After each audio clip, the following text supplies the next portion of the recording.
سید حسین ہادی نقوی ابن سید محمد ہادی نقوی مرحوم، سید محمد ہادی نقوی ابن سید متقی حسین مرحوم، سید محمد رضا کاظمی ابن مولوی سید خادم حسین مرحوم، ان سب کی روایت طیبہ کے لیے سورہ فاتحہ۔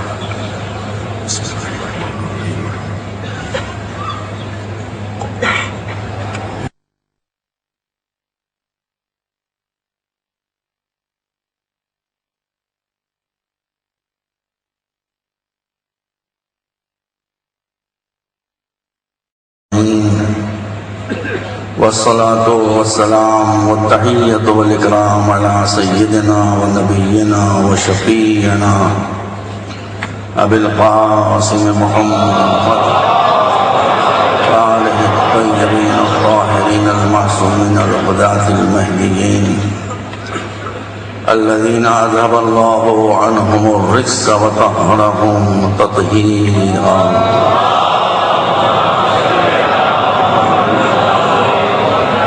وقال الله سبحانه تبارك وتعالى وهو أصدق الصادقين: يا أيها الناس إنا خلقناكم من ذكر وأنثى وجعلناكم شعوبا وقبائل لتعارفوا إن أكرمكم عند الله أتقاكم۔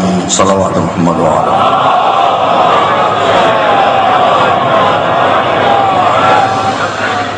برادران اسلام اور برادران عزیز، یہ سلسلے کی آخری اور تیسری مجلس ہے۔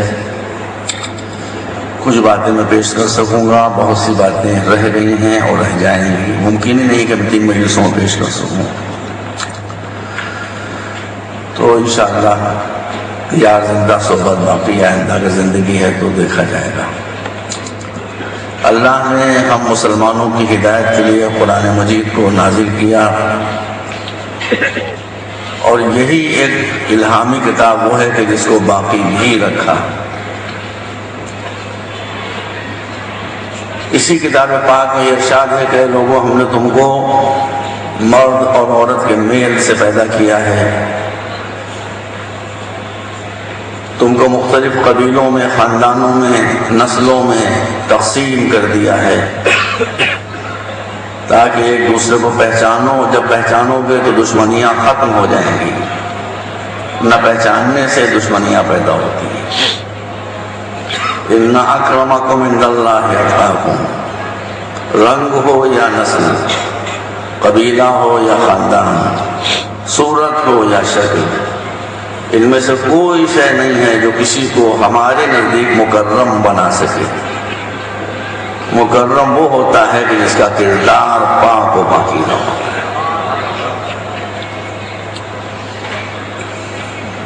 جب میں کل مجلس ختم کر کے جا رہا تھا تو ایک بھائی یہیں پر ملے تھے، انہوں نے ایک فرمائش کی تھی، اور بھائی انیس رضوی صاحب گھور رہے ہیں مجھے، جو انہوں نے حکم دیا ہے اس کو پڑھتا ہوں، میں پڑھوں گا انشاءاللہ، یہ بھی پڑھوں گا وہ بھی پڑھوں گا، پھر وقت بچے گا تو کچھ اور بھی پڑھوں گا۔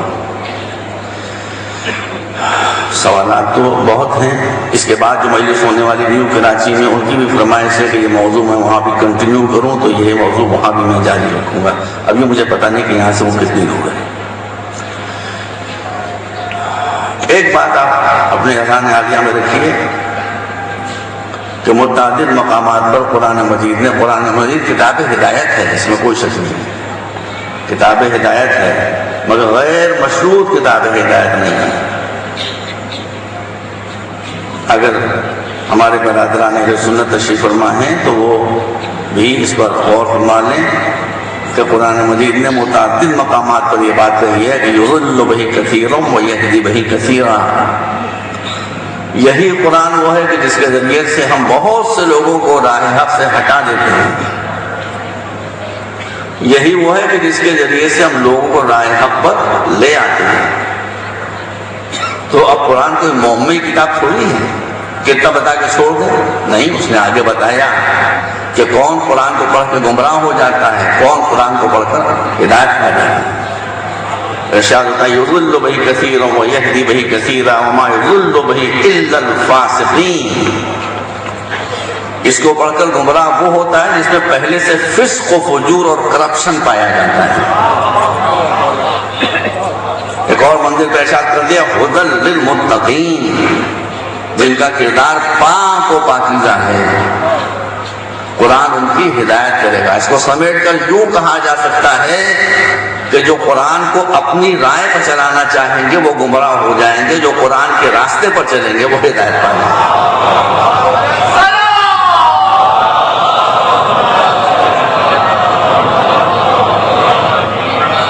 آج مولانا ناصر عباس صاحب نہیں ہیں، آج ہی تو ان کو بیٹھنے کا دن تھا یہاں، لو آج ہی تو مجھے قرآن پر گفتگو کرنا ہے، ان کو ہی کہنا تھا یہاں، کوئی مصروفیت ہوگی چلے گئے ہوں گے۔ تو بنیادی بات جو میں نے آپ کے سامنے عرض کر دی تھی وہ یہ ہے کہ اسلام میں سب کچھ ہو سکتا ہے، لیکن کسی کے ساتھ اپنا ہو یا غیر، دوست ہو یا دشمن، مسلمان ہو یا کافر، ناانصافی نہیں کی جا سکتی، ظلم نہیں کیا جا سکتا۔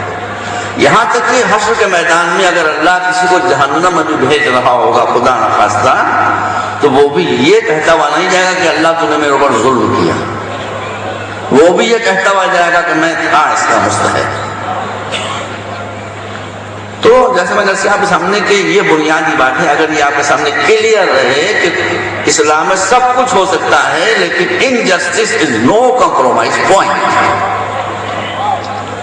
اگر کسی کے ساتھ ناانصافی ہو رہی ہے تو شریعت کے جو فقہی مسئلے ہیں، کل میں اصل چکا کہ فقہ اور ہے، فقہ اور ہے اور شریعت اور ہے، فقہی جو مسئلے ہیں اس کو ری شیپ کر دیا جائے گا حالات کے تقاضے کے تحت کہ یہ فنڈامنٹل، یہ اصل اصول انصاف یہ نہ ٹوٹنے پائے۔ اس بات کو آپ ذہن میں رکھیں اور گرہ میں باندھ لیں تو بہت سے مسئلے خود بخود حل ہوتے چلے جائیں گے۔ اب کل میں جب یہاں پر تھا اتر رہا تھا، مجھے پتہ نہیں صاحب تشریف فرما ہے کہ نہیں ہے، تو ان کا کہ صاحب اسلام میں تو شوہر کو مجازی خدا کہا گیا ہے، اور رسول نے اسلام اور فرمایا کہ رسول نے فرمایا ہے کہ اگر کسی کو سجدہ جائز ہوتا تو میں بیوی سے کہتا کہ شوہر کو سجدہ کرو۔ لوگ فرق نہیں کر پاتے ہیں، رسول نے کہا ہے یہ یا کسی راوی نے کہا ہے کہ رسول نے یہ کہا؟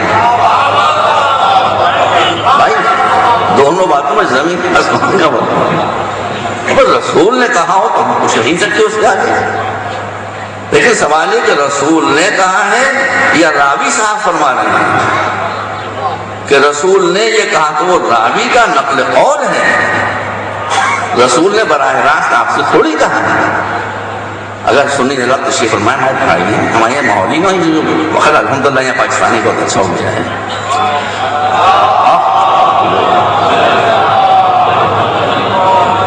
اب مجھے اطمینان ہو گیا، ماشاءاللہ بڑی عمر ہے آپ کی، جیسے آپ کا نام لیا تشریف لیا ہے۔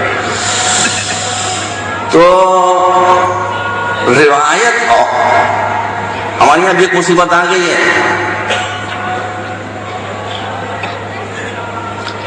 دیکھیے روایتوں کی اہمیت ہے، مگر روایتیں روایتیں ہیں، آیتیں آیتیں ہیں۔ آیات اور روایات میں زمین آسمان کا فرق ہے۔ روایات کے صحیح ہونے کی گارنٹی نہیں کی جا سکتی، آیات کے صحیح ہونے کی گارنٹی ہے۔ تو ہمیشہ روایات کو قرآن پر پیش کیا جائے گا، اگر قرآن اس کو جسٹیفائی کرے گا تب ہم ایکسپٹ کریں گے، اور کرنا نا روایات کو عقل پر پیش کیا جائے گا، اگر عقل قبول کرے گی روایات کو سنت رسول پر پیش کیا جائے گا، اقوال معصومین پر پیش کیا جائے گا، اگر ادھر سے اس کی تائید ہو رہی ہوگی تب ہم مانیں گے، ادھر سے کنٹراڈکشن ہو رہا ہوگا تو ہم روایت کو تھوڑی مانیں گے۔ اب روایتیں تو کیسی کیسی ہیں، بس میں آپ کو کیا بتاؤں، تو روایتوں کا کوئی اعتبار نہیں ہے۔ تو اب آپ کیا یہ سوچ سکتے ہیں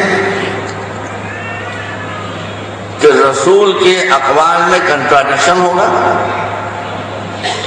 حضور کے اقوال میں جس کے لیے ارشاد ہے ما ينطق عن الهوى ان هو الا وحی یوحی، کیا معاذ اللہ وہ بھی ہمارے ایسے گناہگار انسان ہے کہ ابھی ہم کچھ کہیں وہ کل کچھ کہیں، اور کوئی سوال ہی نہیں ہے۔ جب قرآن میں اختلاف نہیں پایا جا سکتا ہے تو رسول میں اختلاف کیسے پایا جائے گا؟ کلام رسول جو اوریجنل کلام رسول ہے۔ پھر میں ایک مرتبہ کہتا ہوں کہ آپ گھبرائیں نہیں، آپ ان کی چہروں کے رنگ پھوڑے ہوئے ہیں، میں بس اتنا ہی پڑھوں گا کہ بیلنس ہو جائے، لڑاؤں گا نہیں آپ کو۔ لڑانا میرا مشن تھوڑی ہے کہ آپ گھر کا سکون برباد کر دوں، بس میں جانتا ہوں کہاں تک مناسب ہے اور کہاں تک مناسب نہیں ہے۔ پہلی بات تو یہ ہے کہ یہ چیز رسول اس لیے نہیں فرما سکتے کہ یہ قرآن کے خلاف ہے۔ قرآن کے خلاف اس لیے جو میں عرض کر چکا آپ کے سامنے کہ قرآن نے بیوی اور میاں کو ایک دوسرے کا زوج قرار دیا ہے۔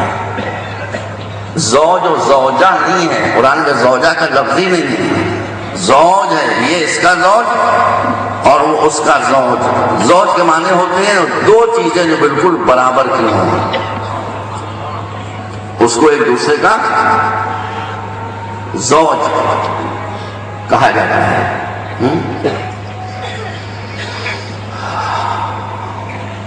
اب سن لیجیے ذرا سا، آپ کہتے ہیں کہ رسول نے یہ فرمایا کہ میں بیوی کو حکم دیتا کہ وہ شوہر کو سجدہ کرے، وہ تو یہ ہے کہ میں حکم دیتا کہ میں سجدہ کرے، اور ہے کیا ہے یہ کہ جب دلہن دولہا کے گھر میں بیاہ کر آئے تو شوہر اس کے آنچل پر سجدہ کرے۔ وہ تو اگر ہے، اور یہاں یہ واقعیت ہے کہ اس کے آنچل پر نماز پڑھے، سجدہ کرے، بشرطے کہ دلہن اسکرٹ پہن کرنا ہے۔ اگر اسکرٹ پہن کے آئے گی تو آنچل نہیں کہا ہو جس پر سجدہ کرے۔ اور اب دیکھیے یہ بات کہاں تک پہنچتی ہے۔ ہمارے یہاں شاعر نے کہا ہے، اسی مسئلے کو شعر میں کہا ہے، شادی ہے نکاح بی بی فاطمہ کے تعلق سے یہ کہا ہے کہ آخر نصیریوں کے خدا کا بھی سر جھکا، آخر نصیریوں کے خدا کا بھی سر جھکا، حیدر کی جانماز ہے دامان فاطمہ۔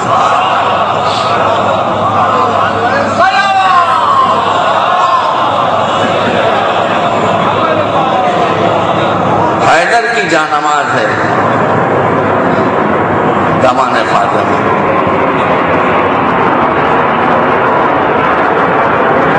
مسئلہ بات دیجیے، دیکھیے مولانا تشریف فرما ہے، میں اسی لیے کہہ رہا تھا کہ بہت سے مسئلے آئیں گے جو آپ نے اس سے پہلے نہ سنے ہوں گے، تو اس لیے میں کہیں بیٹھ جائیں تاکہ آپ کو اطمینان ہو جائے۔ جب دلہن اپنے گھر سے رخصت ہونے لگے تو مستحب ہے کہ ادھر اس کی سواری چلے، پیچھے پیچھے آپ اذان دیں۔ یہ نہ سمجھیے گا کہ اذان تو آندھی میں بھی دی جاتی ہے، اذان تو طوفانوں میں بھی دی جاتی ہے، اذان تو زلزلے میں بھی دی جاتی ہے۔ تو کوئی زلزلہ آپ کے گھر میں نہیں آ رہا ہے، کوئی طوفان نہیں آ رہا ہے، کوئی کالی آندھی نہیں آ رہی ہے۔ جب اللہ کی طرف سے کوئی نعمت ملتی ہے تب بھی اذان دی جاتی ہے۔ جب آپ کی گود میں ایک معصوم بچہ آتا ہے، اللہ کی طرف سے پیدا ہوا ہے، تو غسل مولود کے بعد آپ کیا دیتے ہیں؟ اذان۔ اس کا مطلب ایک نعمت ہے کہ جو آپ کو ملی ہے۔ اب آپ مجھے چھیڑا تو میں آپ کو سنا رہا ہوں کہ آپ کہنا سجدہ کریں، یہاں مسئلہ یہ ہے، مستحب یہ ہے، اور تم کیوں بول رہے بھائی تمہیں شادی بھی کہ نہیں بھی؟ تیار ہو جاؤ، تیار ہو جاؤ۔ مسئلہ یہ ہے کہ جب دلہن بیاہ کر آپ کے گھر میں آئے اور سواری سے اترنے والی ہو تو آپ پہلے ایک کانسا لے کر وہاں بیٹھے جہاں اس کے پیر آپ کو پہلی مرتبہ دکھائی دیں گے، فینکس ہو یا کار ہو یا ڈولی ہو، جو بھی کچھ ہو، اور دوسرے ہاتھ میں لوٹا لیں، کاسے میں اپنی دلہن کے پاؤں رکھیں، اپنے ہاتھ سے اس کی چپلیں اتاریں، چپلیں اتارنے کے بعد کانسے کے اندر اس کے پاؤں اپنے ہاتھ سے دھوئیں۔ یہ ازدواجی زندگی کا پہلا سبق ہے۔ پاؤں دھوئیے اس کے کانسے کے اندر،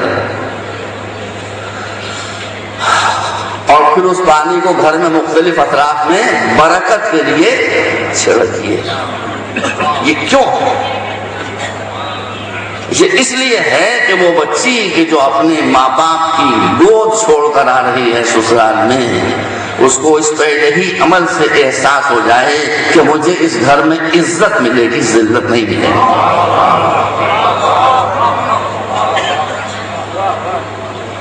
اس گھر میں مجھے ریسپیکٹ ملے گی۔ بس اتنا ہی کافی ہے آپ کے لیے۔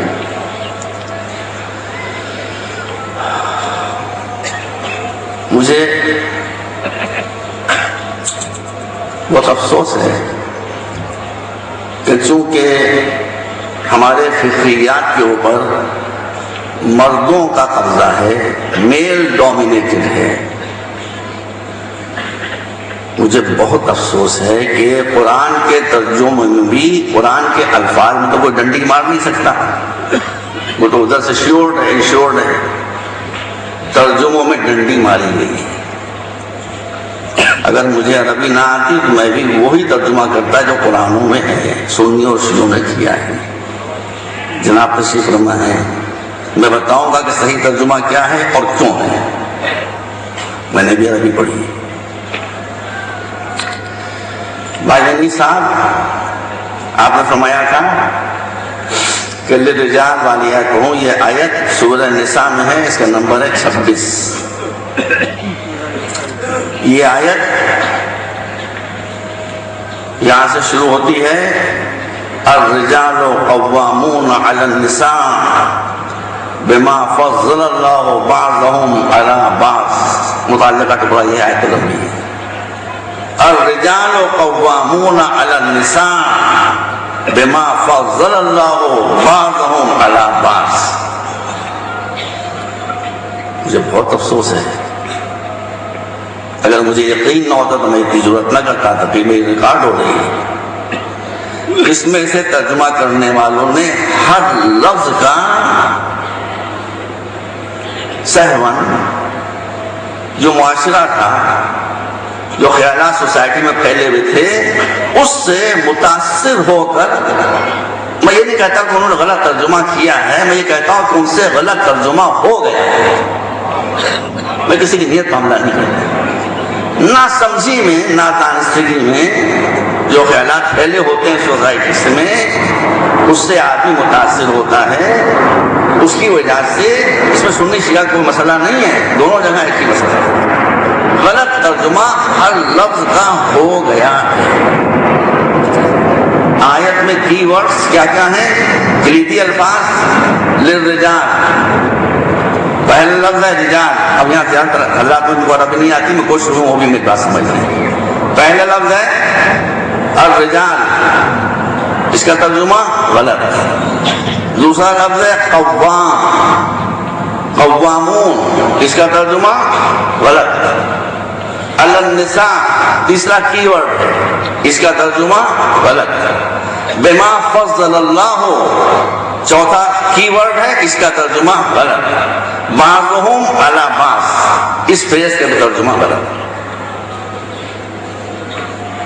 اب فیصلہ کرنا آپ ہوتا ہے، کیا ترجمہ کیا جاتا ہے کہ اللہ نے مردوں کو، دھیرے دھیرے کہہ رہا ہوں، اللہ نے مردوں کو بنایا ہے حاکم عورتوں پر، اس بنا پر کہ اللہ نے بعض کو بعض پر فضیلت دی ہے۔ یہی ترجمہ کیا جاتا ہے، وہ ذرا سا فرق خلاصہ ترجمے کا یہی ہے۔ میں کہتا ہوں کہ اس میں سے ہر لفظ کا ترجمہ غلط ہے۔ آپ کو یہ پوچھنے کہا تھا کہ آپ کیا کہتے ہیں الرجال کے معنی کیا ہیں، میں کہوں گا وہی جو ترجمے میں کہے گئے، وہی جو ترجمے میں کہے گئے۔ الرجال یہ پلورل ہے، جمع ہے الرجل کی۔ رجل کہتے ہیں ایک مرد کو، جب بہت سے مرد جمع ہو جائے تو اسے رجال کہا جاتا ہے۔ تو آپ بھی کہیں گے کہ یہی تو ترجمہ کیا گیا ہے۔ رجل کہتے ہیں ایک مرد کو، رجال کہتے ہیں بہت سے مردوں کو، مگر جو ترجمہ کیا گیا ہے اس میں چوک ہو گئی ہے۔ کیا چوک ہو گئی ہے؟ دیکھیے ہر زبان کا قاعدہ ہے، میں کوشش کروں گا آپ کی سمجھ میں آ جائے، جو حضرات عربی نہیں جانتے وہ بھی سمجھ لیں۔ لفظ کے ایک معنی ہوتے ہیں، لیکن کون کہہ رہا ہے اس سے معنی بدل جاتے ہیں۔ کن حالات میں کہا جا رہا ہے معنی بدل جاتے ہیں، کس سیاق و سباق میں کہا جا رہا ہے معنی بدل جاتے ہیں۔ رجل کے معنی ہے مرد، مرد کے معنی کیا ہے میل، یہی تو ہے نا، منوش ہندی میں میل۔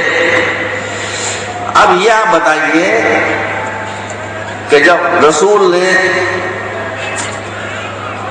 جنگ خیبر میں یہ اعلان فرمایا تھا کہ لَأُوتِيَنَّ الرَّايَةَ غَدًا رَجُلًا، تو کیا معنی تھے رجل کے؟ یہاں رجل کے معنی مرد نہیں ہے، یہاں رجل کے معنی ہے مرد میدان، بہادر انسان، شیر دل انسان۔ آپ نے ترجمہ کیا کہ اللہ نے مردوں کو حاکم بنایا ہے عورتوں پر۔ عربک گرامر کا اصول یہ ہے کہ رجال جب نساء کے مقابلے میں آئے گا تو رجل کے معنی مرد کے نہیں ہوں گے، شوہر کے ہو جائیں گے۔ سب مردوں کو حاکم نہیں بنایا گیا ہے، صرف شوہروں کے بارے میں۔ سب مرد نہیں، بیٹا ماں پر تھوڑی حاکم ہوتا ہے، بھائی بہن پر تھوڑی حاکم ہوتا ہے۔ کوئی یہاں سے ایک مرد جا رہا ہے، ایک عورت جا رہی ہے، یہ مرد اس عورت پر حاکم ہے؟ نہیں، صرف شوہر، اونلی ہسبینڈ۔ اب وہ حکم کیا وہ بعد میں آئے گا، لیکن جو حکم بیان کیا جانے والا ہے اس کا تعلق صرف شوہر سے ہے، باپ سے نہیں ہے، بھائی سے نہیں ہے، چچا سے نہیں ہے، اور لوگوں سے نہیں ہے۔ تو جو بھی حکم بیان ہونے والا ہے وہ کنفائنڈ ہے شوہروں پر، آگے نہیں۔ قوام، قوام کے معنی کیا ہیں؟ حاکم۔ اچھا آپ اگر حاکم اس کے معنی ہیں تو میں قرآن کی ایک آیت پڑھتا ہوں، آپ اس کا ترجمہ کریں۔ ارشاد ہوتا ہے کہ یا ایھا الذین آمنوا کونوا قوامین بالقسط شہداء، اے صاحبان ایمان تم سوسائٹی میں انصاف اور جسٹس قائم کرنے کے قوام بن جاؤ۔ قوام کے معنی حاکم کے نہیں ہے، قوام کے معنی ہے ذمہ دار۔ دیکھیے دوسرا ترجمہ بھی غلط ہوا کہ نہیں ہوا؟ صرف شوہروں کو حکم دیا جا رہا ہے، حکومت نہیں دی جا رہی ہے، رسپانسبلٹی دی جا رہی ہے، ذمہ داری دی جا رہی ہے۔ الرجال قوامون علی النساء، عربک گرامر کے اعتبار سے جب نساء جو عورتوں کو کہا جاتا ہے رجال کے مقابلے میں آتا ہے تو اس کے معنی عورتیں نہیں ہوتے ہیں، بیویاں ہو جاتا ہے۔ سمجھ رہے ہیں؟ جیسے نساء جب ابناء کے مقابلے میں آئے تو اس کا ترجمہ عورتیں نہیں ہوگا، بیٹیاں ہوگا۔ پڑھیے آئے مباہلہ، آئے مباہلہ پڑھیے۔ قل تعالوا ندعو ابناءنا وابناءکم ونساءنا، اور تم اپنے بیٹوں کو بلاؤ، اس کے بعد چاہے نسانا، یہاں عورتیں کوئی ترجمہ کرتا ہے تو غلط ہے ترجمہ. یہاں پر معنی یہ ہے کہ تم اپنے بیٹوں کو بلاؤ، ہم اپنی بیٹیوں کو بلائیں. اب جب قرآن یہ کہہ رہا ہے کہ آؤ تم اپنے بیٹوں کو بلاؤ، ہم اپنی بیٹیوں کو بلائیں، اس میں نزاکت ہے. نزاکت یہ ہے کہ جب قرآن کہہ رہا ہے کہ بیٹیوں کو بلاؤ تو اب رسول کا فریضہ ہوگا کہ جتنی بیٹیاں ہیں سب کو لے کر جائیں. اور اگر ایک ہی بیٹی کو لے کر جائیں تو سمجھیے کہ کوئی بیٹی فاطمہ کے علاوہ موجود. ایک مرتبہ صلوات بھیجیں آپ رات.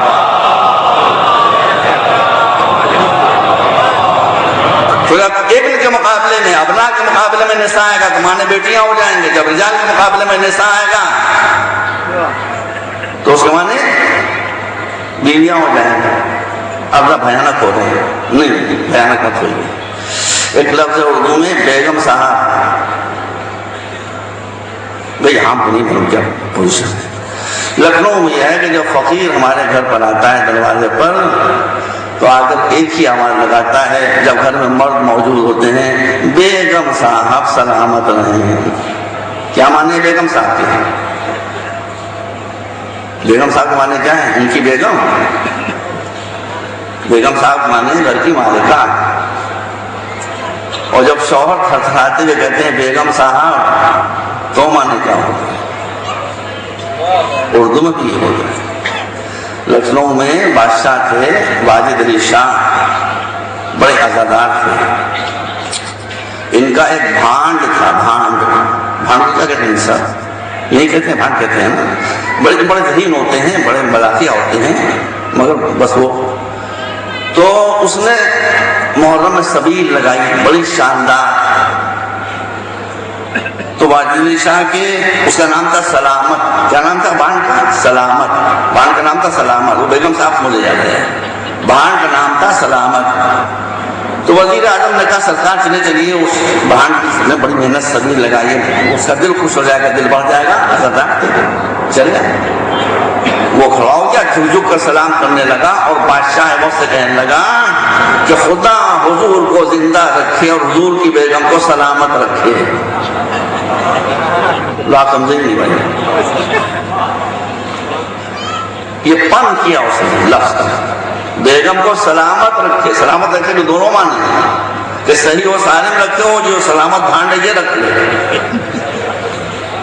بادشاہ نے تلوار کھینچ لی قتل کرنے کے لیے. وزیر نے کہا حضور یہ تاریخ بن جائے گی، جانے دیجیے اس کو، یہ بھانڈ ہے. میرا کہنے کا مقصد تھا کہ محل استعمال سے الفاظ کے معنی زمین آسمان کا فرق ہو جاتا ہے. صلوات پر محمد وآلہ. رجال قوام نساء بما فضل اللہ بعضهم علی بعض. یہی لفظ آیا ہے تیسرے پارے میں، تلک الرسل فضلنا بعضهم علی بعض. کیا اللہ کسی غیر مستحق کو فضیلت دے دیتا ہے؟ وہ فضیلت دیتا نہیں ہے، وہ کہتا ہے کہ ہم نے فضیلت دی، مگر مقصد یہ ہوتا ہے کہ یہ صاحب فضیلت ہے، اس کی فضیلت کا ہم اعلان کر رہے ہیں. جیسے ایک ممتحن کہتا ہے کہ میں نے فلاں کو پاس کر دیا، فلاں کو فیل کر دیا. جو پاس ہوتا ہے اس کے پاس ہونے کا اعلان کرتا ہے، جو فیل ہوتا ہے اس کے فیل ہونے کا اعلان کرتا ہے. بعضهم علی بعض ہے. فضل اللہ الرجال علی النساء نہیں ہے. اس کے معنی یہ ہے جیسے کہ تلک الرسل فضلنا بعضهم علی بعض. یہاں بعضهم علی بعض کے معنی کیا ہے؟ کہ اللہ نے بعض کو بعض پر فضیلت دی ہے، یعنی اس گروپ کو اس گروپ پر کچھ حیثیتوں سے فضیلت دی ہے، اس گروپ کو اس گروپ کے اوپر کچھ حیثیتوں سے فضیلت دی ہے. ورنہ اسلام نہ کسی کو فن خواہ بنانے کے لیے آیا ہے، نہ کسی کو چرمری بیگم بنانے کے لیے آیا ہے، نہ کسی کو احساس برتری مبتلا کرنا چاہتا ہے کیونکہ اس سے بھی کرپشن ہوتا ہے، نہ کسی کو احساس کمتری میں ڈالنا چاہتا ہے، اس سے بھی معاملہ خراب ہوتا ہے. ایک مرتبہ صلوات دے جہاں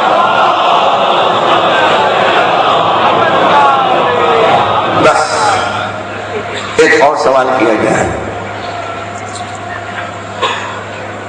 کہ اسلام نے مردوں کو اجازت دی ہے کہ وہ اپنی بیویوں کو ماریں، ہاں اجازت دی ہے، خوب ماریں، ڈنڈوں سے ماریں، لپوٹے ماریں، تماچے ماریں، گھوسے ماریں، اجازت دی ہے۔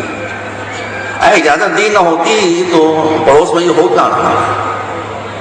یہ پڑوس میں ہو رہا ہے، پڑوس میں ہو رہا ہے، افغانستان میں ہو رہا ہے، عورتیں بیچاریاں ڈنڈوں سے ماری جا رہی ہیں۔ میں نے خود دیکھا جب میں بھاگا وہاں سے، میں ٹک ہی نہیں پایا۔ کوئی ملک ایسا نہیں جہاں سے میں بھاگا ہوں، افغانستان سے بھاگا تھا میں، مجھ سے نہیں دیکھیں گے بیچاری عورتیں، بیچاری برقعے کے اندر سر سے پاؤں تک ڈنڈے پڑ رہے ہیں، میں بھاگ رہا ہوں، مجھ سے برداشت نہیں ہوا، اور لڑتا ہوں جنگلیوں سے۔ کل امام ذو العابدین علیہ السلام کی شہادت کی تاریخ ہے۔ اسلام اجازت دے گا شوہروں کو کہ وہ بیویوں کو ماریں؟ اب کل کی تاریخ اس لیے پڑھ رہا ہوں، امام ذو العابدین تشریف لے جا رہے ہیں، ایک ناقے پر بیٹھے ہوئے ہیں، ناقہ گڑبڑ کرتا ہے، آپ نے تازیانہ اٹھایا، کوڑا اس کو مارنے کے لیے، اور پھر ہاتھ ڈھیلا چھوڑ دیا اور کہا لولا القصاص، اے اونٹ میں تجھے مارتا اگر قیامت میں بدلے کا ڈر نہ ہوتا۔ بھائی آپ بتائیے، جو اسلام جانور کو مارنے کی اجازت نہ دے، وہ اپنی بیوی کو مارنے کی اجازت دے گا؟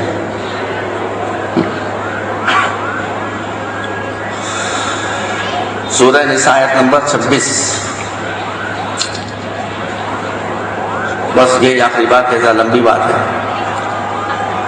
ارشاد ہوتا ہے واللاتی تخافون نشوزہن فعظوہن واہجروہن فی المضاجع واضربوہن،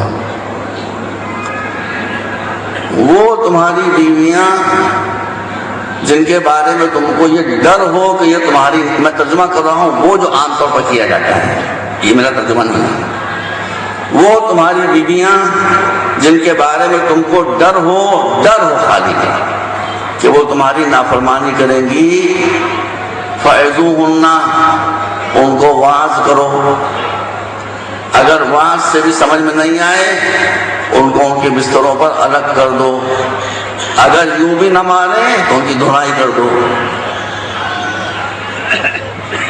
پیٹو ان کو، مارو ان کو۔ آئیے بیچاری اس لیے پٹنے کے لوٹا کے لیے آئیے، پٹنے کے لیے آئیے۔ پھر یہاں مسئلہ وہی آتا ہے، ہر لفظ غلط ترجمہ،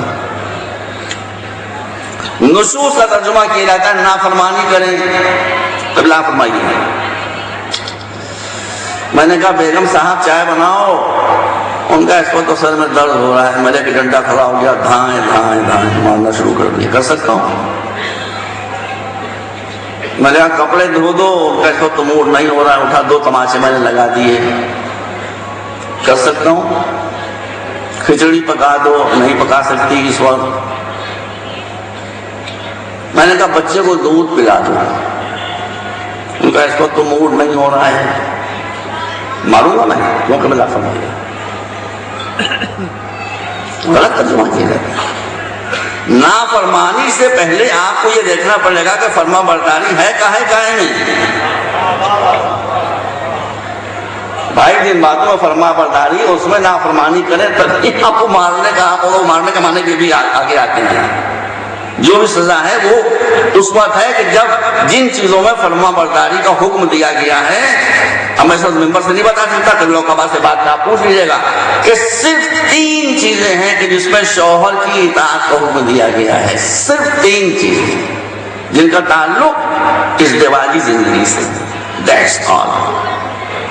چائے بنانا بیوی کی ڈیوٹی نہیں ہے، کھانا پکانا بیوی کی ڈیوٹی نہیں ہے، کپڑے دھونا بیوی کا کام نہیں ہے، بچے کو دودھ پلانا بھی اس کی ڈیوٹی نہیں ہے۔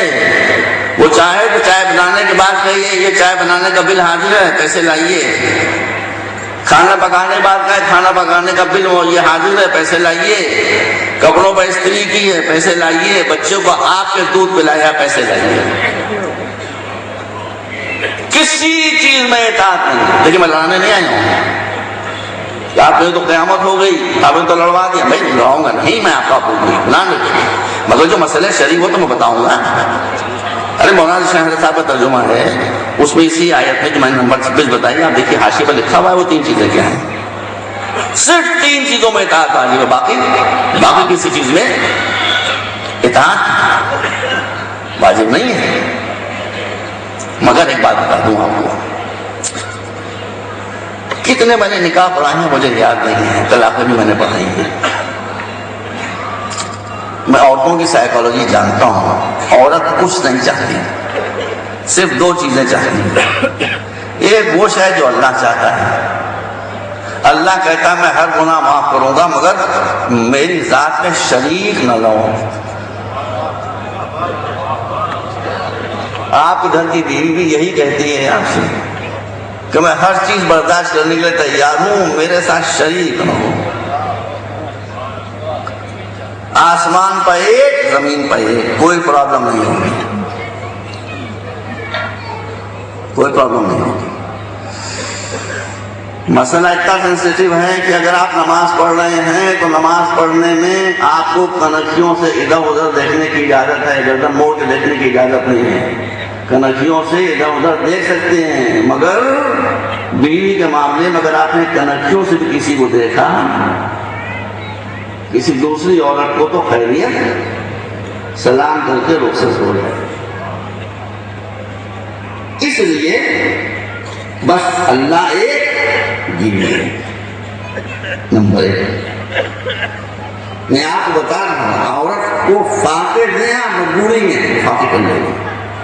پھٹے ہوئے کپڑے دیں وہ اف نہیں کرے گی، لیکن اس کو محبت دیجیے، اس کو ریسپیکٹ دیجیے. وہ ساری خدمتیں آپ کی خوشی خوشی کرے گی، دوڑ دوڑ کے کرے گی. آپ کی مزاج آشنا ہو جائے گی. آپ کچھ کہنا نہیں چاہیں گے، کہنے سے پہلے ہی وہ آپ کا کام کر دے گی، بشرطے کہ اس کو آپ ریسپیکٹ دیں، بشرطے کہ اس کو شوق ہو جائے گی. اور یہ بھی مسئلہ ہے، وہ انشاءاللہ ٹیلی ویژن میں لیے تو عرض کروں گا کہ تعدد الزواج کا فلسفہ کیا ہے اور اس میں کیا شرطیں ہیں اور وہ اس کے سوچ کرنے کا موقع نہیں ہے. تو نافرمانی ہے صرف 3 چیزوں میں، باقی کسی چیز میں نافرمانی ہے ہی. کو مارنے کا حق دیا ہے. ان 3 چیزوں میں بھی اگر اس نے نافرمانی کی تو ارشاد ہوتا ہے وَاللَّاتِي تَخَافُونَ نُشُوزَهُنَّ فَعِظُوهُنَّ، اس کو وعظ کرو. آپ سمجھتے ہیں وہ وعظ کے جو ملا کیا کرتے ہیں کہ آنکھیں ان کی نکلی پڑ رہی ہیں، کلے ان کے سرخ ہوئے جا رہے ہیں، منہ سے تھوک نکل رہا ہے. عربی میں وعظ اس کو نہیں کہتے ہیں. عربی میں وعظ کہتے ہیں اس نصیحت کو جو پیار اور محبت اور اخلاص کے ساتھ کی جائے. تو قبلہ بتائیے، ڈکشنری میں دیکھ لیجیے، آپ لغت میں دیکھ لیجیے. محبت سے ان صرف 3 چیزوں میں، اس میں بھی محبت سے سمجھاؤ. وَاهْجُرُهُنَّ فِي الْمَضَاجِعِ، اس کا مطلب لوگ نہیں سمجھتے.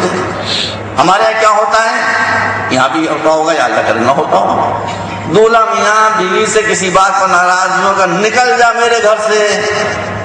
نکالنے میں عورت کی ذلت ہے. اسلام میں کسی کو آپ ذلیل نہیں کر سکتے ہیں. اس لیے قرآن کہہ رہا ہے کہ اگر تمہیں آپس میں ناراضگی ہو تو اس کو گھر سے نہ نکالو، خود بوریاں بستر لے کے باہر آ جاؤ. میں غلط کہہ رہا ہوں؟ سنی حضرات کی تشریف فرمائے، میں ان کے چہرے دیکھ رہا ہوں. وہ فرمائے ازواج رسول بڑی مقدس تھی، محترم تھی، ان کا احترام کرتے ہیں، لیکن انسان تھی. تاریخی واقعہ ہے، قرآن موجود ہے اس کا. اس حضور کسی وجہ سے ناراض ہو گئے تو حضور نے بیویوں کو اپنے گھر سے نکالا کہ خود مسجد میں آ گئے.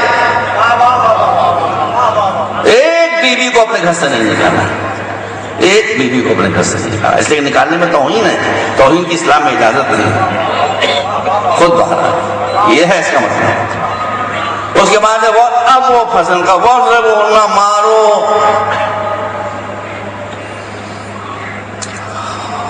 امام طبری جو دنیا اسلام میں تفسیر کے بھی امام مانے جاتے ہیں، آپ یہ آیت سورہ نساء کی آیت نمبر 26 یہ کھولیے تفسیر طبری میں اور اس پر جو بحث ہوئی ہے اسے دیکھیے. اتنے بڑے صفحات کی جو تفسیر طبری ہے، اتنے بڑے صفحات کی جو پرانا اسٹائل ہوتا تھا، اس کے 27 صفحات 27 پیجز میں امام طبری نے خالی ضرب کے معنوں پر بحث کی. 27 صفحوں میں 27 پیجز فل اسکیپ سائز. اور اس میں انہوں نے بتایا ہے کہ ضرب کے بارے میں کہ اس کا مفہوم کیا، معنی کیا ہے. 200 رائے نقل کی ہیں، 200 اوپینینز ایک ضرب کے معنی میں. تو سینکڑوں معنی ہے ضرب کے عربی زبان میں. بھائی اردو میں دیکھ لیجئے ضرب کے معنی کیا ہیں. مارو. لکھنؤ کے لوگ تو ہوں گے، یہاں یو پی کے بھی لوگ ہوں گے. اب میں یہاں کی زبان و محاوروں سے زیادہ آشنا نہیں ہوں. اب میں آپ کو سناتا ہوں. عربی ہے زبان، اردو ہے بولی. ضرب کے معنی کیا ہے، مار. اب مار کے کتنے مفہوم ہیں اردو میں. ٹنگڑی مارنا کیا معنی ہے اس کا، سر مارنا، مغز مارنا، ہاتھ مارنا. میں اور بھیا وہ تو میں نہیں کہہ رہا تھا، آپ نے کہہ دیا بولیے. یہ کہہ رہے ہیں آنکھ مارنا، میں یہ کہہ رہے ہیں. تو آنکھ مارنے مانے تھوڑی کہ آنکھ نکال جاتے مارنے، آنکھ مارنے دوسرے ہیں. اچھا کیا آپ نے کہہ رہے. میں ابھی کچھ عرصے پہلے بمبئی گیا، ایک آفس میں گیا. ارے بھائی آفس سے مولانا مرسل صاحب کا آفس رفیع ہاؤس میں ٹیلی فون کر رہا تھا. وہ ٹیلی فون نہیں مل رہا تھا تو جو آدمی بیٹھا تھا اس نے کہا مولانا صاحب ٹیلی فون سے لائن نہیں مل رہی ہے، موبائل ماریے. میں نے کہا موبائل ماروں گا تو منہ ٹوٹ جائے گا. بھائی موبائل کیسے ماروں. ممبئی اگر آپ گئے تو آپ بیٹھے ٹیکسی پر دائیں ماروں بائیں ماروں. یہ اردو میں آپ مار کے اتنے معنی. دو تفسیروں کا حوالہ دے رہا ہوں، بس بات ختم کر رہا ہوں. پڑھ پوری ذمہ داری کے ساتھ. ایک امام طبری 27 پیجوں میں 27 پیجز میں بحث کرنے. بات سن لیجئے بھائی. 27 پیجز میں بحث کرنے کے بعد وہ جو نتیجہ نکالتے ہیں وہ یہ ہے کہ اگر کسی نافرمانی پر بیوی کو مارا بھی جا سکتا ہے تو صرف انہوں نے لکھا مسواک. کا مسواک کہاں ملے گی سوائے افغانستان کے. آپ کو مسواک کی جگہ سمجھ لیے ٹوتھ برش سے، جو دانت صاف کرنے والا برش ہوتا ہے اس سے آپ. تو بیوی روئے گی کہ ہنسے گی مجھے بتائیں بھائی، بتائیے بیوی روئے گی یا ہنسے گی. یہ ہیں امام طبری. اور تفسیر رازی میں لمبی بحث کے بعد جو لکھتے ہیں تو انہوں نے کہا کہ بس ساری جو علماء اور فقہاء کی آراء مفسرین کو سب کا غور کرنے کے بعد ہمارا فیصلہ یہ ہے کہ بیوی کو آپ مار بھی سکتے ہیں تو فقط رومال سے، جیسے آئینے کی گرد جھاڑی جاتی ہے، بس اس کے آگے نہیں. ایک مرتبہ صلوات بھیجیں آپ. ایک مرتبہ اور صلوات بھیجیں آپ.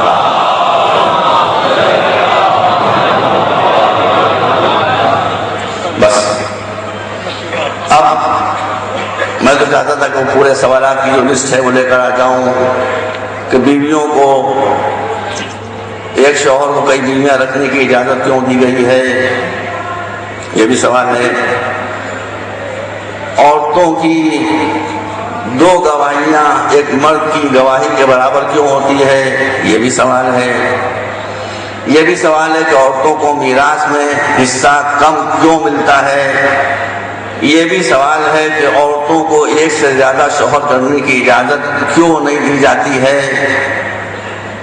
اور بہت لمبے سوالات ہیں، لیکن میں آپ کو یہ بتانا چاہتا ہوں کہ آپ کا کوئی سوال ایسا نہیں ہے جو سوال میرے سامنے آنا چکا ہو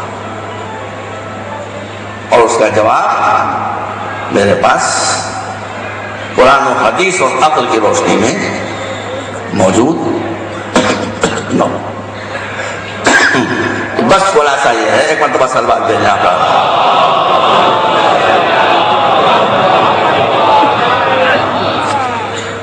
اسلام کی بنیاد ہے انصاف اور عدالت کے اوپر، شادی کی بنیاد ہے مودت اور رحمت کے اوپر۔ مقصد صرف یہ ہے، شادی عیاشی کے لیے نہیں ہوتی جو میں نے کہا آپ کے سامنے، شادی صرف اس لیے ہوتی ہے کہ بہتر سے بہتر نسل چھوڑ کر تم دنیا سے جاؤ۔ اب اسلام میں کیسی کیسی عورتیں گزری ہیں، بقیہ چیزیں جو چونکہ اتنی لمبی ہیں کہ میں چھوڑ دوں گا تو مکمل نہیں کر سکتا، اس لیے میں وہ اگلی مجلس سے کہوں گا۔ حضرت فاطمہ بنت اسد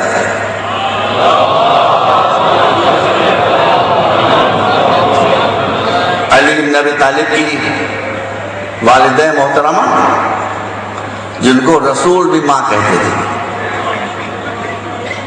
سرکار رسالت ماں بھی حضرت فاطمہ بنت اسد کو، جو حضرت ابو طالب کی بیوی تھی، اس میں کوئی شیعہ سنی کا مسئلہ نہیں ہے، ماں کہتے تھے۔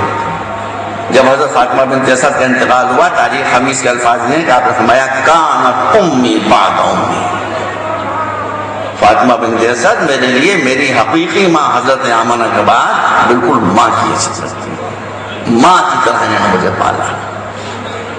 اپنے کپڑوں کی فکر نہیں تھی، لیکن میرے جسم پر کپڑے میرے نہ ہونے دیتے، خود نہائیں یا نہ نہائیں لیکن روز میرے جسم کو پاک پاکیزہ کرتی، میرے بالوں میں کنگھی کرتی، میری پیشانی پر شکن آتی تھی توڑ جاتی۔ بس ایک واقعہ سن لیجیے اور میں مطابق ختم کروں۔ اسی تاریخ خمیس ہے، یہ اہل سنت مورخ ہیں مشہور، ان کی تصنیف ترکش، تو وہ لکھتے ہیں کہ فاطمہ بنت اسد کا دستور یہ تھا کہ ہر روز گھر کے اندر کھجور کا ایک درخت لگا ہوا تھا، اور صبح اٹھنے کے بعد یہ بیوی سب سے پہلا کام یہ کرتی تھی کہ جو کھجور کے دانے گرتے تھے ان کو سمیٹ لیتی تھی، وہ حضور کا انتظار کرتی تھی۔ جب حضور آتے تھے گھر میں فوراً بچے کی خدمت میں پیش کر دیتی تھی۔ ایک دن آنکھ لگ گئی، محلے کے بچے آئے، کھجوروں کے دانے چن کر چلے گئے۔ فاطمہ بنت اسد کی آنکھ کھلی تو آنکھوں سے آنسو بہنے لگے کہ آج میں اپنے بچوں کو کیا دوں۔ اتنے میں حضور آ گئے، 5-6 برس کی عمر، کا مادر گرامی کھجوریں، کہا بچے محلے کے آگے لے گئے، میرے لال آنکھوں سے آنسو بہنے، مادر گرامی۔ یہ تاریخ خمیس پڑھ رہا ہوں میں آپ کے سامنے، سن لیجیے۔ کہا کہ مادر گرامی آپ پریشان کیوں ہوتی ہیں، آپ رو ہو رہی ہیں، 5 برس کی ہیں 4 برس کی ہیں۔ کہا آئیے میں آپ کو اللہ کے قدرت کا تماشا دکھاتا ہوں۔ کہا کیا؟ کہا کھجور کے درخت سے تشریف لائے، ہاتھ اونچے کیے، اونچی ہو کے جھکے، ہاتھ جھکے، درخت بھی جھکتا چلا گیا، اتنا جھکا کہ پیغمبر نے اپنے دست مبارک سے کھجوریں توڑی اور تناول کرتے ہوئے باہر تشریف لے گئے۔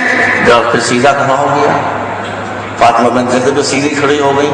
یہ حیرت ناک منظر دیکھ کر تھوڑی دیر میں ابو طالب تشریف لائے، کہا یہ تم حیرت کی تصویر بنی ہوئی کیوں کھڑی ہو؟ کہ میں نے آج ایسا واقعہ دیکھا، ایسا واقعہ نے کبھی دیکھا نہ سنا۔ کہا کیا واقعہ؟ برا واقعہ بیان کیا۔ فاطمہ بنت اسد واقعہ بیان کرتی رہی، تاریخ خمیس فاطمہ بنت اسد واقعہ بیان کرتی رہی، ابو طالب مسکرا کر سنتے رہے، ابو طالب مسکرا کر سنتے رہے۔ کہا مجھے دوہری حیرت ہو رہی ہے، ایک اس واقعے پر آپ کی حیرت نہ ہونے پر۔ کہا مجھے کیوں حیرت ہو؟ مجھے تو معلوم ہے کہ یہ بچہ نبی ہونے والا ہے، یہ بچہ رسول ہونے والا ہے۔ مسلمانوں انصاف کرو، ابھی دنیا میں کسی کو پتا نہیں ہے کہ یہ رسول ہونے والے ہیں۔ اور ابو طالب بھائی اب میں کیا کروں؟ بھائی آپ تاریخ خمیس کو پڑھ لی، میری بات آپ اعتبار نہ کیے۔ لکھتے ہیں کہ اس کے بعد اور مسکرائے ابو طالب، اور مسکرا کر کہا فاطمہ بنت اسد تم کو بھی مبارک ہو۔ کہ مجھے کہا ہے مبارکباد؟ کہا کہ مجھے یہ بھی معلوم ہے کہ تمہارے بدن سے جو بچہ پیدا ہوگا وہ اس کا وصی ہوگا، وزیر ہوگا، جانشین ہوگا۔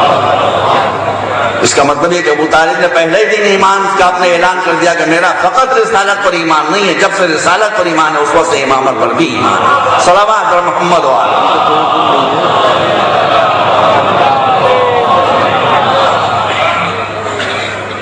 کیسی کیسی خواتین ازواج نبی امہات المومنین، اس میں خاص طور پر حضرت خدیجہ الکبریٰ،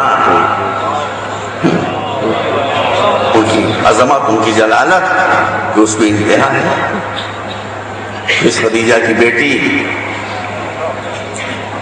فاطمہ الزہرا بذات الرسول، پھر اس فاطمہ کی بیٹی زینب کبریٰ، یہ اللہ کا انتظام ہے۔ بھائی آپ خدا کے لیے غور کر رہے ہیں۔ چلیے پاکستان میں دیکھے لیتے ہیں، محمد علی جناح، نسل میں کوئی اور جناح پیدا ہوا بتائیے؟ ہمارے یہاں گاندھی کے نسل میں کوئی اور گاندھی پیدا ہوا؟ ہوتا موجود ہے ان کا، کوئی جانتا بھی نہیں اسے، کوئی اس کو جانتا بھی نہیں۔ نہرو فیملی میں بھی زوال ہو رہا ہے، جو بات نہرو میں تھی وہ ختم ہو رہی ہے۔ بھئی ہر جگہ یہی ہوا، ہر جگہ یہی ہوا کہ بس باپ بیٹا زیادہ پوتا، قصہ ختم۔ یہ الہی انتظام نہیں تھا تو کیا انتظام تھا جو نسل فاطمہ کے لیے مخصوص تھا؟ جیسا باپ ویسے ہی بیٹا، ویسے ہی پوتا، ویسے ہی پوتے کا بیٹا، ویسے ہی پوتے کے پوتے کا بیٹا، ویسے ہی اس کا بیٹا، ویسے ہی اس کا بیٹا، ویسے ہی اس کا بیٹا۔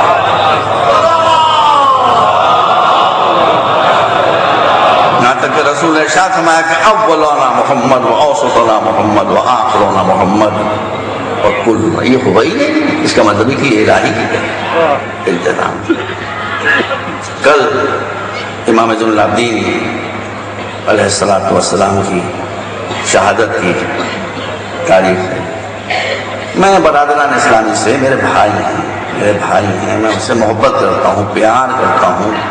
میرے دو ہی مشن ہیں، ایک مسلمانوں میں تعلیم کا پھیلانا، ایک اتحاد کا پیدا کرنا۔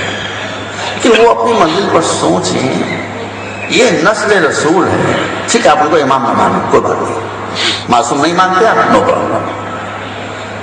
بھائی نسل رسول میں تو ہیں، معصوم نہیں مانتے، لیکن آپ کے علماء یہ بھی تو کہتے ہیں کہ اپنے دور میں ان سے بڑا کوئی عالم نہیں تھا، ان سے بڑا کوئی زاہد نہیں تھا، ان سے بڑا کوئی عبادت گزار نہیں تھا، ان سے بڑا کوئی، اس میں تو کوئی شک نہیں ہے۔ امام ابو حنیفہ کا قول دیکھ لیجیے، امام شافعی کا قول ملاحظہ فرما لیجیے، امام مالک کا قول دیکھ لیجیے، حضرت امام احمد بن حنبل کا قول دیکھ لیجیے، امام ابن تیمیہ کا قول دیکھ لیجیے، جو اتنے سخت ہے۔ یہ سب ان کے بارے میں کہتے ہیں کہ اپنے دور میں ان سے بڑھ کر کوئی زاہد نہیں، کوئی عابد نہیں، کوئی عالم نہیں، کوئی متقی نہیں، کوئی غریبوں کی خدمت کرنے والا نہیں۔ اس کا مطلب بتا رہے ہیں کہ ان سے کوئی خطا نہیں ہوئی۔ تو جب ان سے کوئی خطا نہیں ہوئی تو ان میں سے کسی ایک کو کسی یہودی نے قتل کر دیا ہوتا، ان میں سے کسی ایک کو کسی نصرانی نے قتل کر دیا ہوتا، کسی مشرک۔ کیا یہ المیہ ہے تاریخ کا کہ رسول کی خدمتوں کا صلہ یہ دیا گیا کہ ان کی نسل کو خود ان کا کلمہ پڑھنے والوں نے زندہ نہ رہنے دیا؟ کیا جواب ہے؟ کیا جواب ہے؟ امام زین العابدین، اللہ اکبر۔ میں مسلمان بھائیوں سے گزارش کروں گا، آپ سب میرے بھائی ہیں، واللہ آپ میرے بھائی ہیں، آپ ذرا امام زین العابدین کی دعاؤں کا مجموعہ صحیفہ سجادیہ اس کو اٹھا کر پڑھیے تو، جو دعاؤں کا مجموعہ ہے وہ علم کا خزانہ ہے، علم کا سمندر ہے، معرفت کا سمندر ہے۔ اگر آپ ترجمے سے پڑھیں گے تو اگر آپ کوئی بھی آپ کا مسلک ہے، میں ذمہ داری لیتا ہوں کہ آپ مجلس حسین میں نہ روئیں، لیکن وہ دعائیں پڑھیں گے تو آپ خوف الہی سے رونے لگیں گے، خشیت الہی سے آپ رونے لگیں گے۔ یہ امام زین العابدین، مگر ان کو بھی زندہ نہ رہنے دیا۔ کیوں؟ اب ایک طرف بادشاہ ہے، میں نے سمجھا بادشاہوں کو مذہب نہیں ہوتا، جن بادشاہوں نے ہمارے ائمہ کے ساتھ ظلم کیا، انہوں نے جو حضرات اہل سنت کے ائمہ تھے ان کی بھی گز بنا دی۔ حضرت امام ابو حنیفہ پر کیا مظالم ہوئے، حضرت امام احمد بن حنبل پر کیا مظالم ہوئے، امام شافعی پر کیا مظالم ہوئے، امام مالک پر کیا مظالم ہوئے، پڑھیے تاریخ میں۔ تو اس لیے بادشاہ نہ سنی ہوتا ہے، نہ شیعہ، نہ ہندو، نہ مسلمان، وہ تو اقتدار کا پجاری ہوتا ہے، بس آگے کچھ نہیں۔ تو اب یہ امام زین العابدین بات کیا تھی زمین پر بادشاہ کی حکومت تھی، دنوں پر ان کی حکومت تھی۔ ہشام ابن عبد الملک بہت بڑا بادشاہ، ڈکٹیٹر، آیا ہے حج کرنے کے لیے، مجمع حاجیوں کا اتنا بادشاہ حشم و ختم کے ساتھ چاہتا ہے کہ حجر اسود کو بوسہ دے دے، راستہ نہیں ملتا، نہیں ملتا راستہ، نہیں ملا راستہ۔ بھائی جو اس کے گارڈز تھے وہ پبلک کو ہٹاتے ہٹاتے ہرشل ہو گئے، مگر راستہ نہیں ملا۔ ہانپنے لگا، تھک کر ہار کر ایک بلندی پر آٹ کر بیٹھ کر حاجیوں کا نظارہ دیکھنے، نظارہ کرنا۔ اتنے میں اس نے دیکھا ایک جوان، نہ حشم نہ خدم نہ گارڈ نہ محافظ، وہ مسجد الحرام میں داخل ہوا اور مجمع کائی کی طرح سے پھٹتا جا رہا، خود بخود خود بخود خود بخود، کوئی ہٹانے والا نہیں، مجمع خود بخود پھٹتا جا رہا عزت کے مارے، یہاں تک کہ امام بغیر کسی رکاوٹ کے ایک سیکنڈ رکے بغیر اسی حاجیوں کے سمندر کے درمیان سے گزرتے ہوئے حجر اسود تک پہنچ گیا اور جا کر حجر اسود کو بوسہ دیا، جل گیا۔ وہیں بیٹھے بیٹھے اس نے کہا یہ کون ہے، یہ کون ہے کہ مجھے راستہ نہ ملا، حشم و قدم سمے ان کو راستہ مل گیا۔ فرزدق ایک شاعر تھا، شاعروں کا بھی بڑا احسان ہے، میں شاعروں کی ہمیشہ بڑی قدر کرتا ہوں۔ اسی وقت فرزدق نے قصیدہ کہا، ھذا الذی تعرف البطھا وتطہ، اے ہشام تو کہہ رہا ہے یہ کون ہے، تو یہ کہے گا اس لیے کہ تو انہیں پہچانتا نہیں، مگر یہ وہ ہیں جن کے چاک کو سرزمین حرم پہچانتی ہے۔ بس عزیزانو، اس امام کو زندہ نہیں رہنے دیا گیا۔ ولید ابن عبد الملک نے امام کو زہر دیا اور امام دنیا سے رخصت ہو۔ پوری زندگی امام کی دو کاموں میں گزری، یا عبادت الہی، یا خلق خدا کی خدمت، یا کربلا کا مرثیہ۔ کسی جانور کو ذبح شدہ دیکھا، رک گئے، کہا اے بھائی قصاب، تجھے جانور کو ذبح کرنے کا حکم دیا گیا ہے، اجازت دی گئی ہے۔ جب ہم گزرتے تھے بازار سے، جہاں قصابوں کی بازار تھی، تو ہر قصاب امام کو آتے دیکھ کر دمبوں کے سروں پر رومال ڈال دیا کہ امام کی نظر کٹے ہوئے سر پر نہ پڑے، اس لیے کٹا ہوا سر دیکھ کر امام کو اپنے بابا کا کٹا ہوا سر یاد آ جاتا۔ بس اور اگر اتفاق سے کوئی نہیں دیکھتا تھا اور امام کی نظر پڑ جاتی سر پر، تو کہتے تھے بھائی یہ جانور کا کٹا ہوا سر ہے، اللہ نے تجھے اجازت دی ہے، کوئی گناہ نہیں ہے، ٹھیک ہے، لیکن اتنا بتا دے کہ اس جانور کو ذبح کرنے سے پہلے تو نے پانی پلا دیا تھا۔ اور پھر وہ قصاب کہتا فرزند رسول یہ آپ کیسی باتیں کر رہے ہیں، ہم کو کیا شریعت کا یہ حکم بھی نہیں معلوم؟ ہماری عادت ہے کہ ہم جانور کو اس وقت تک ذبح نہیں کرتے جب تک اسے پانی پلا نہیں دیتے۔ اس وقت امام کربلا کا رخ کرتے تھے اور کہتے تھے بابا بابا میرے بابا، یہ معمولی قصاب ہیں، یہ جانوروں کو ذبح کرنے سے پہلے پانی دیتے ہیں، مگر آپ پانی پانی پانی کہتے ہوئے دنیا سے رخصت ہو گئے اور ظالموں نے آپ کو ایک قطرہ آب نہ دیا۔ بس ہزاروں مجلس ختم ہو گئی، ہزاروں مجلس ختم ہو گئی۔ امام کا جنازہ اتنے زبردست مجمع اور اتحام کے ساتھ مدینے میں اٹھا، مدینے میں زلزلہ آیا ہوا تھا، عورتیں مرد بچے، ایک ہجوم تھے، ایک ہجوم تھا کہ جو امام کے جنازے کو کاندھا دیے ہوئے امام کا جنازہ بڑی عزت و احترام سے جا رہا تھا۔